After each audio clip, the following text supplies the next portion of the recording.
Okay, some of you asked me for a little more depth background on the Canadian Armed Forces on our combat programs and a little history of our training. So we could be here all day talking about it, but basically the Reader's Digest version is obviously since the formation of the Canadian Army there's been some sort of close combat training. Bayonet training have obviously been there. Boxing was one. World War I, we started getting into trench fighting, more use of knives and entrenching tools, things of this nature. With Colonel Fairbairn's training, it started to really capsulize and programize the type of training we received. So, starting in World War II, our Special Operations units, the guys, Canadians were assigned to commandos, 1st Canadian Parachute Regiment, their 1st Special Service Force, learned a lot of close combat training. Those individuals proved the system works during the war. After the war, many of these individuals stayed on within the Canadian Armed Forces, and in about 1947, the Canadians formed the 1st Canadian SAS Squadron, or sorry, 1st Canadian SAS Company, which was manned by Colonel D. Ortiz. And Colonel Ortiz at the time, during World War II, had been a member of the Royal Montreal Regiment, I believe. Don't hold me to that one. But he was assigned to the 1st Special Service Force. While at Helena, Montana, he was extracted from the force and sent to SOE training at Camp X, and spent the remainder of the war with SOE and, in fact, with the French Underground, and commanded certain elements of the French Underground.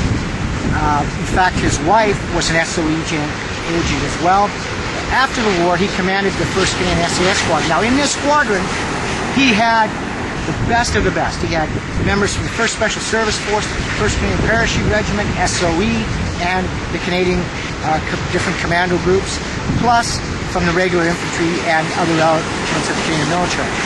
It was a melting pot.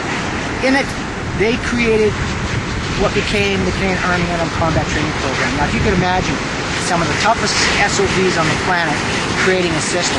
D. Ortiz gave them room to do this. In fact, he insisted on it. Before he joined the Army in World War II, he was a Savat enthusiast, so French Savat specialist. So he was keen on this type of thing. Unfortunately, the squadron was disbanded shortly before the Korean War, and this expertise was dispersed throughout the Canadian Army to the various regiments within the Canadian Army, particularly the infantry. Luckily, I got to serve with a lot of these guys. RSM Buxton, there was two of the Buxton brothers. Frank Buxton I served with as a warrant officer in the 3rd PPCLI. His brother was the RSM of the Airborne Regiment, fortunately was killed in a parachute drop.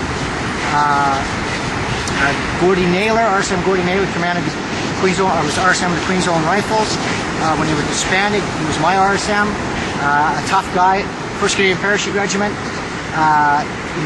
Yeah, I can remember we were in a sergeant's mess many years after the fact. He was retiring and sitting around having a few beers, and this young sergeant from the Airborne Regiment, full of piss and vinegar, comes up, and Mr. Naylor was wearing Queen's Own Rifle cap badge, which he was entitled to keep after disbandment of the regular unit, which would now become a reserve unit. And he says to this young sergeant, "Where did you get those jump wings? How many jumps do you have?" And of course, back in those days, reserve soldiers didn't do jump course. And Mr. Naylor looks up at him and says, "I have 2 jumps, son." And he goes berserk. "You can't have parachute wings with 2 jumps." Well, of course, I tapped the young guy and I says to him, "Ask this RSM what those jumps are." So he looks at Mr. Naylor. Mr. Naylor smiles. He says, "D-Day and Savio Bridgehead," which were the battle honors on the regiment. So RSM Buxton, who's the RSM of the Airborne, comes walking over and asks the young sergeant, "How many days duty, sergeant, do you think you're going to volunteer for?" And of course, the correct answer was 6 months worth. So he marches off, and we all have a good laugh at his expense. But Bob Plante I served with was a member of the SAS Company, and it goes on and on and on. These were incredible men, tough men, and they taught me a lot. So it was a melting pot of brilliance that created an unarmed combat program within the Canadian Army that stood us in good stead. I could go on forever, but if you come on course, I'll try to explain more. Okay, so the history's there. It just needs to be dug up. What we're trying to do is keep this wheel polished. Other guys now trying to recreate the wheel from scratch. It's a little ridiculous when you had something that was so damn good, don't you think?